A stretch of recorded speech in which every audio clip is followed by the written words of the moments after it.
5 words can change the world? I want to tell you a story about a student of mine. For reasons that will be clear in just a moment, I can't use her real name. So I'm going to call her Alima. Alima is a student at the School of Leadership, Afghanistan, SOLA for short. In Pashto, the word SOLA means peace. I am SOLA's co-founder and president. We are the first and only all-girls boarding school in Afghanistan. And we have nearly 70 girls in grades 6 through 8 living and studying on our campus in Kabul. And we aim to expand to nearly 200 students by 2022. Alima has been at SOLA for several years. She's a smart girl and incredibly kind, always smiling, always laughing, very much a leader, and very much someone who our younger students look up to. And I want to tell you about the day she came into my office crying. She was crying because she had decided to leave school, not because of bad grades or because she had been in a fight. She had decided to leave because her uncle had found out that she was at SOLA and had threatened to have her father killed by the Taliban. You see, in some parts of Afghanistan, it's considered inappropriate for a girl to be educated past the age when she can start having children. And not only was Alima at school, but Alima's uncle had learned that she was at a boarding school and learning English. And he had told her father, his own brother, that if he ever returned to the village where he grew up, he would have him murdered. Murdered because he sent his daughter away to be educated. Alima came to tell me that she had decided to leave school to keep her father safe. She told me the story I just told you. She was in tears the whole time. And then she looked me right in the eye and she said, "They can take me to the hottest sun or the coldest snow, but I will never stop studying. I will never stop studying." 5 words. I think about these words when I go on recruiting trips to rural provinces in Afghanistan. I see the men there in traditional clothing, and I know they have had a traditional upbringing. But I know something else. I know that some of these men are fathers who, just like Alima's father, are willing to risk their own lives to give their daughters a better chance for a better future. I think about these words when I sit in meetings with high-level officials and educators in my country, all of them powerful, influential men. And they look at me and they tell me that SOLA is a bold initiative and a remarkable achievement. And it's a terrible shame that I'm wasting it on girls. I think about these words because they emphasize a basic truth. Girls' education isn't just about girls. It's also about men. This is a snapshot of the stark reality that girls face in Afghanistan and India. Poor school facilities, high marriage rates, lost earnings and lost potential right here in India to the tune of $56 billion every single year. These are the facts. And it's also a fact that we cannot create a lasting change until we help men realize that they have an important role to play in this conversation. We cannot create lasting change until we help men realize that the world is transformed for the better when girls are given the chance to say 5 words. I will never stop studying.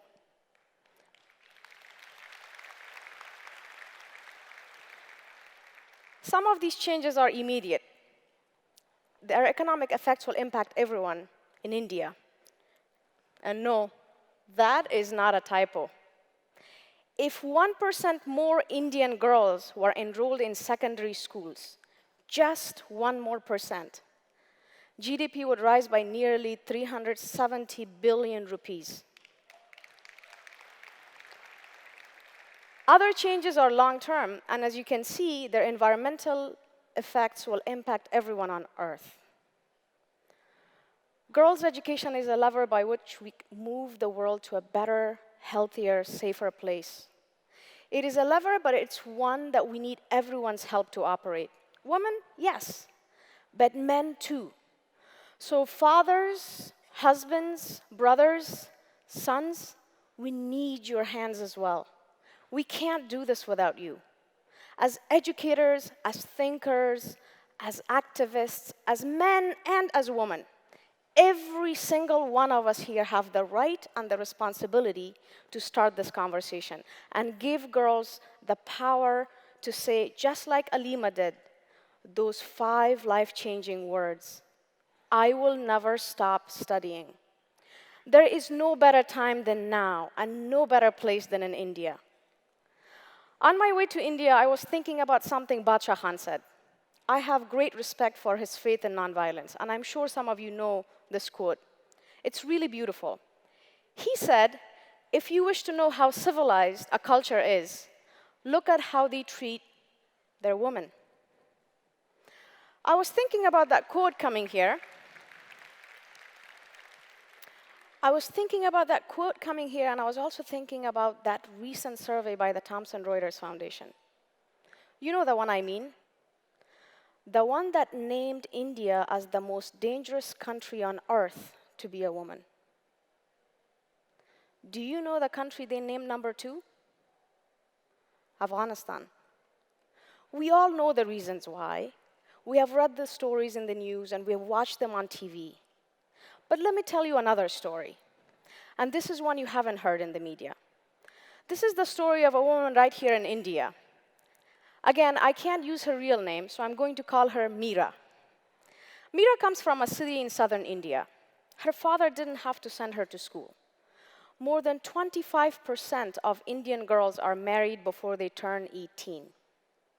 And Meera could have easily been one of them. But one day, when Meera was a girl, a man walked up to her and her father in a market. This man was a total stranger, but he pointed to Meera and said to her father, "Your daughter is going to be a lawyer one day." Meera's father was a farmer. He was not a wealthy man. He didn't have much money to spend. But he spent it anyway to send Meera to school. He spent it because he believed in the woman his daughter could become. That was back in 2005. Today, Meera is a mother of 2 children. She's a wife with a husband who supports her. And she's a junior lawyer with ambitions to become a judge.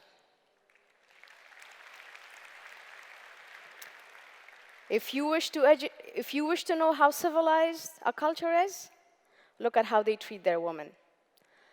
The girls of today are the women of tomorrow. And we will improve the conditions in both our nations when we encourage husbands to see their wives as equals, like Meera's does. We will do it when fathers see their daughters as more than another man's future wife, like Meera's did. We will do it when men see how valuable educated girls can be to their families, to their nations, to the world. We will do it when fathers, husbands, brothers, and sons encourage the woman in their lives to say 5 words: I will never stop studying.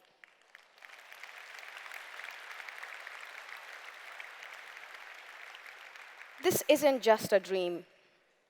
This can happen. This is happening.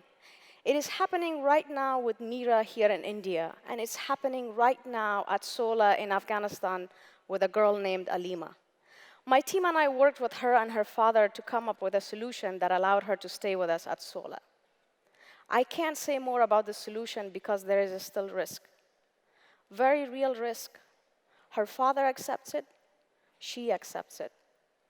To them, the greater risk is allowing a girl to grow up without an education. I believe that too. And let me tell you something. Alima has been true to the promise she made. She told me, I will never stop studying, and she never has. Thank you, Shukriya, and SOLA.